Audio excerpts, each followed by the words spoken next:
ప్రభువైన యేసుక్రీస్తు నామమున ఈ కార్యక్రమమును వీక్షిస్తున్న మీ అందరికీ శుభములు తెలియజేస్తున్నాను. విజన్ క్యూటీ ఫెలోషిప్ వారి యేసుతో ఏకాంత సమయం ఈ క్వైట్ టైం కార్యక్రమమునకు మిమ్మల్ని ప్రేమతో ఆహ్వానిస్తున్నాను.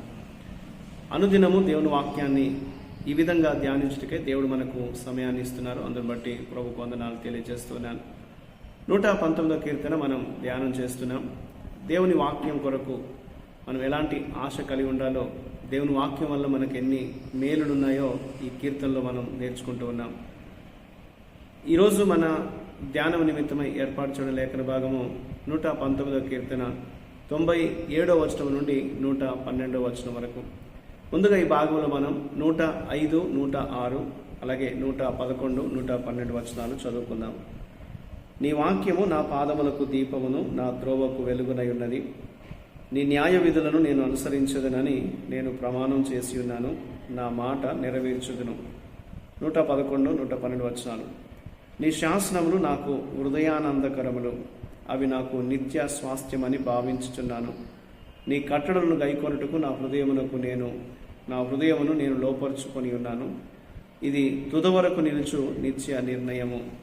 ఈనాటి లేఖన భాగం ఆధారంగా మనం ఏర్పాటు చేసుకున్న అంశం ఏదనగా నా చివరి శ్వాస వరకు, అంటిల్ మై లాస్ట్ బ్రెత్.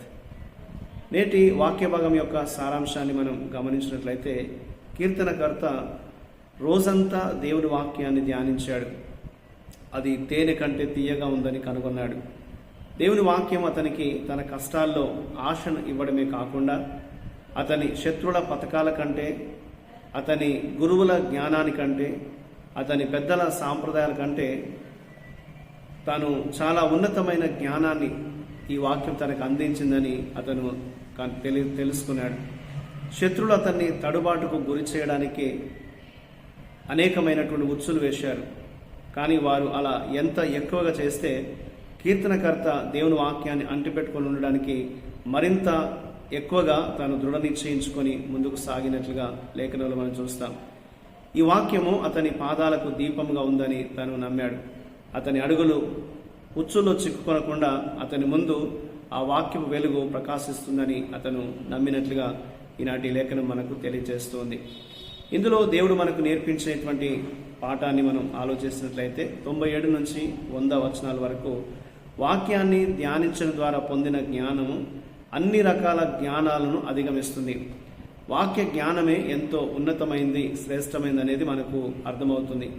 లోకం యొక్క తెలివితేటలు, చాకచక్యము, మానవ జాతి జ్ఞానము, పురాతన సంప్రదాయాలు ఇవన్నీ కూడా దేవుని వాక్యంలో కనిపించే జ్ఞానంతో పోలిస్తే చాలా తక్కువ అని లేఖనం మనకు తెలియజేస్తుంది.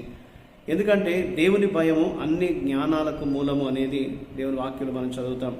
యెహోవా యందు భయభక్తులు కలిగి ఉండుట జ్ఞానమునకు మూలము అనేది మనం లేఖనంలో చూస్తాం. వాక్యాన్ని ధ్యానించే వారికి మాత్రమే ఉండే జ్ఞానము మనం కూడా కలిగి ఉన్నామా అని ఒకసారి మనల్ని మనం ప్రశ్నించుకోవాలి. మన జ్ఞానం అంతా వాక్యం పైన ఆధారపడి ఉందా అనేది ఒకసారి మనం ఆలోచించాలి. 105వ వచనము అలాగే 106వ వచనం గమనిస్తే, దుష్టుల మార్గము చిన్నదిగా మరియు సులభంగా కనిపించవచ్చు, కానీ వాక్యం మార్గము సుదీర్ఘమైనది మరియు సవాలుతో కూడుకున్నది. అయినప్పటికీ కీర్తనకర్త ఈ వాక్యము నుండి జ్ఞానాన్ని పొందిన తర్వాత దాన్ని మార్గాన్ని అనుసరించాలని తను నిర్ణయించుకున్నాడు. దాన్ని నెరవేరుస్తానని అతను సెలవిస్తున్నాడు.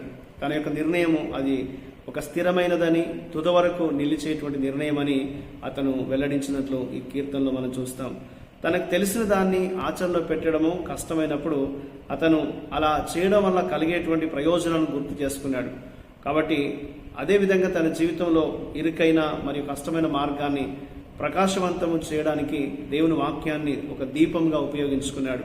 కాబట్టి మనం కూడా దేవుని వాక్యాన్ని మన జీవితానికి ఒక వెలుగుగా చేసుకొని ఒక్కొక్క అడుగు మనం ముందు వేసే వారంగా ఉండాలనేది దేవుడు మనకు ఈ లేఖనం ద్వారా జ్ఞాపకం చేస్తున్నాడు.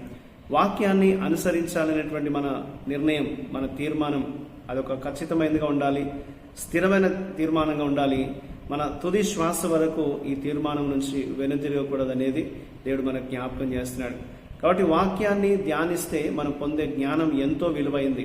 ఈ లోక జ్ఞానం కంటే అది ఎంతో ఎక్కువ అనేది బైబిల్ మనకు తెలియజేస్తుంది. కాబట్టి అంతటి పరిపూర్ణమైనటువంటి దేవుని జ్ఞానాన్ని, దేవుని వాక్యాన్ని ధ్యానించడం ద్వారా మనం పొందుకుంటూ మన జీవితాన్ని సరియైన దిశలో నడిపించుకుంటూ చీకట్లో మనము వెళ్ళిపోకుండా దేవుని వాక్య వెలుగులో మనల్ని నడిపించుకుంటూ ఒక మంచి మాదిరిని ఈ లోకానికి కనపరిచేవారుగా ఉండాలి అనేది దేవుడు మనకు ఈ లేఖనం ద్వారా జ్ఞాపకం చేస్తున్నాడు. అలాంటి జ్ఞానము మనకు ఉందా అనేది ఒకసారి మనం ప్రశ్నించుకుందాం. యెహోవా యందు మనం భయభక్తులు కలిగి దేవుడిచ్చేటువంటి జ్ఞానాన్ని మనం పొందుకోగలుగుతున్నాం అనేది ఒకసారి మనల్ని మనం ప్రశ్నించుకుందాం. దేవుని యందు విశ్వాసం ఉంచి వాక్యాన్ని ధ్యానిస్తూ యెహోవా యందు భయభక్తులు కలిగి ఉంచినట్లయితే ఇటువంటి శ్రేష్టమైన జ్ఞానాన్ని దేవుడు మనకి ఇస్తాడు అనేది లేఖనం మనకు జ్ఞాపకం చేస్తుంది. ఈ వాక్యాన్ని అనుసరించి మన తుది శ్వాస వరకు మనం దేవునికి లోబడే వారుగా ఉండాలి అనేది దేవుని వాక్యం మనకు జ్ఞాపకం చేస్తుంది.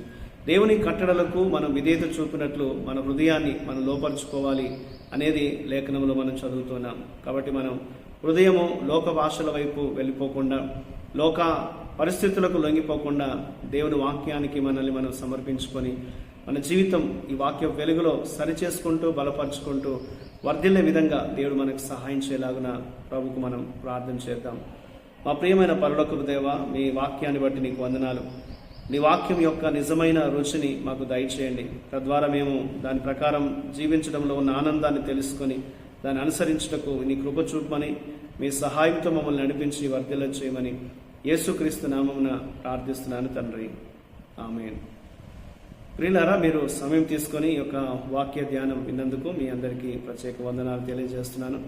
ప్రతిరోజు మీకు అందించబడుతున్న ఈ అనుదిన ధ్యానాలు, డైలీ రిఫ్లెక్షన్స్ మీకు మేలుకరంగా ఉన్నట్లయితే మీ యొక్క అనుభవాల్ని మాతో పంచుకోవాలని కోరుతున్నాను.